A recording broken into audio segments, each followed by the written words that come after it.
നമസ്കാരം. രമ്യ സ്റ്റഡി ട്രിക്സിൻ്റെ പുതിയൊരു വീഡിയോയിലേക്ക് സ്വാഗതം. ഇന്നത്തെ വീഡിയോയിൽ മുൻ മുഖ്യമന്ത്രിയായിരുന്ന ഉമ്മൻചാണ്ടിയെക്കുറിച്ചാണ് പറയുന്നത്. വീഡിയോ ഉപകാരപ്പെടുകയാണെങ്കിൽ വീഡിയോസ് ഒന്ന് ലൈക്ക് ചെയ്യണേ, ഷെയർ ചെയ്യണേ. ഈ ചാനൽ ഇതുവരെ സബ്സ്ക്രൈബ് ചെയ്തില്ലെങ്കിൽ ഒന്ന് സബ്സ്ക്രൈബ് ചെയ്ത് സപ്പോർട്ട് ചെയ്യണേ. അപ്പോൾ നമുക്ക് വീഡിയോയിലേക്ക് പോകാം. കേരളം കണ്ടതിൽ വെച്ച് ഏറ്റവും നല്ല മുഖ്യമന്ത്രിമാരിൽ ഒരാളായിരുന്നു അന്തരിച്ച ഉമ്മൻചാണ്ടി. പുതുപ്പള്ളി കാരോട്ട് വള്ളക്കാലിൽ KO ചാണ്ടിയുടെയും ബേബിയുടെയും മകനായി 1943 ഒക്ടോബർ 31 ഉമ്മൻചാണ്ടി ജനിച്ചത്.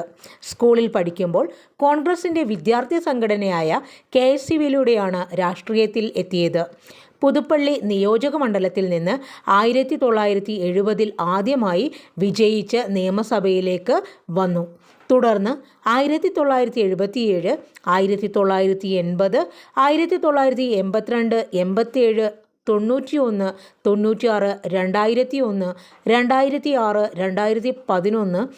2016, 2021 തിരഞ്ഞെടുപ്പുകളിൽ അദ്ദേഹം വിജയിക്കുകയും ചെയ്തു. 1977 കരുണാകരൻ മന്ത്രിസഭയിലും പിന്നീട് ആന്റണി മന്ത്രിസഭയിലും തൊഴിൽ മന്ത്രിയായി. തുടർന്ന് 1981 കരുണാകരൻ്റെ നേതൃത്വത്തിലുള്ള മന്ത്രിസഭയിൽ ആഭ്യന്തരമന്ത്രിയായി.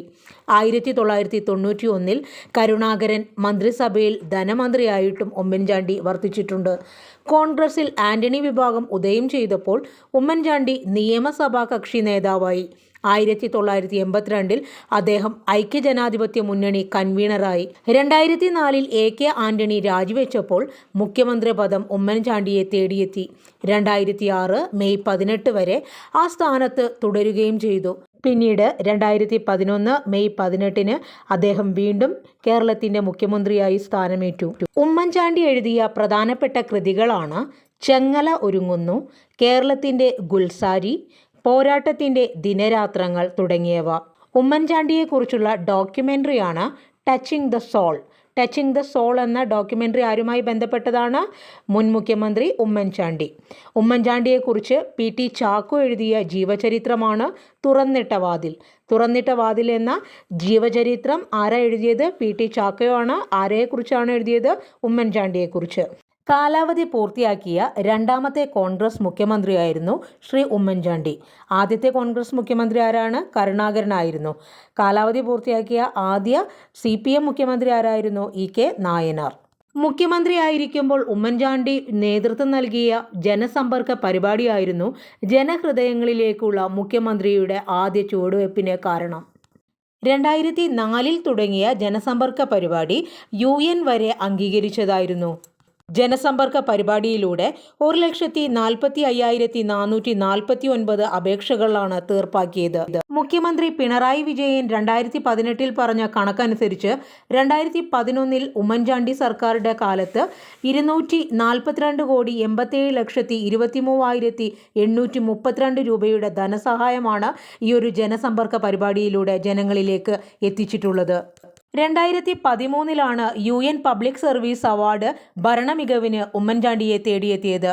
ഇന്ന് കാണുന്ന കൊച്ചി മെട്രോ ഉമ്മൻചാണ്ടിയുടെ ഭരണമികവിൻ്റെ തെളിവാണ്. 2012 ഇന്ത്യയുടെ പ്രധാനമന്ത്രിയായിരുന്ന മൻമോഹൻ സിംഗ് ആണ് മെട്രോയ്ക്ക് തറക്കല്ലിട്ടത്. കണ്ണൂർ വിമാനത്താവളത്തിൻ്റെ പിന്നിൽ പ്രവർത്തിച്ച കരങ്ങളിൽ പ്രധാനപ്പെട്ടതായിരുന്നു ഉമ്മൻചാണ്ടിയുടേത്. 2013 കേന്ദ്ര പരിസ്ഥിതി മന്ത്രാലയത്തിൻ്റെ അനുമതി വിമാനത്താവളത്തിന് ലഭിച്ചത്. ഇതോടെ കണ്ണൂർ വിമാനത്താവളം ദ്രുതഗതിയിലുള്ള വളർച്ചയ്ക്ക് കാരണമായി.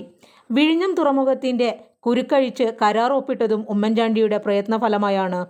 മെഡിക്കൽ കോളേജുകൾ 5 നിന്ന് 8 ഉയർത്തിയതും ഉമ്മൻചാണ്ടിയുടെ ഭരണമികവിൻ്റെ തെളിവാണ്.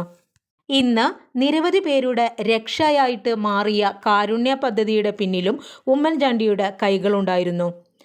1.42 ലക്ഷം പേർക്കാണ് 1,200 കോടി ചികിത്സാ സഹായം കാരുണ്യ പദ്ധതിയിലൂടെ എത്തിക്കാനായിട്ട് കഴിഞ്ഞത്.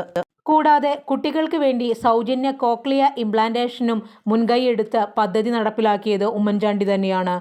ഉമ്മൻചാണ്ടിയുടെ നടക്കാതെ പോയ സ്വപ്നങ്ങളാണ് സബർബൻ റെയിൽ, പ്രധാന നഗരങ്ങളായ തിരുവനന്തപുരം, കാലിക്കറ്റ് തുടങ്ങിയവയിലെ ലൈറ്റ് മെട്രോ, എയർ കേരള തുടങ്ങിയ പദ്ധതികൾ.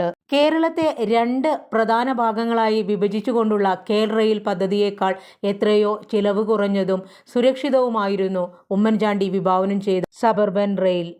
സാധാരണക്കാരന് ഉതകും വിധം പദ്ധതികൾ ആവിഷ്കരിച്ച് നടപ്പിലാക്കാൻ ജനങ്ങളുടെ മനസ്സിലേക്കും ജനങ്ങളുടെ ഇടയിലേക്കും ഇറങ്ങിച്ചെന്നൊരു മുഖ്യമന്ത്രിയായിരുന്നു ശ്രീ ഉമ്മൻചാണ്ടി എന്ന് നിസ്സംശയം പറയാം. ഉമ്മൻചാണ്ടിയെക്കുറിച്ചുള്ള ഇന്നത്തെ ഈ ഒരു വീഡിയോ ഉപകാരപ്പെട്ടാൽ വീഡിയോ ലൈക്ക് ചെയ്ത് ഷെയർ ചെയ്ത് ഒന്ന് കമൻറ്റ് ചെയ്യുക. അതുപോലെ തന്നെ ഈ ഒരു ചാനൽ ഇതുവരെ സബ്സ്ക്രൈബ് ചെയ്തില്ലെങ്കിൽ ഒന്ന് സബ്സ്ക്രൈബ് ചെയ്ത് സപ്പോർട്ട് ചെയ്യണേ. താങ്ക്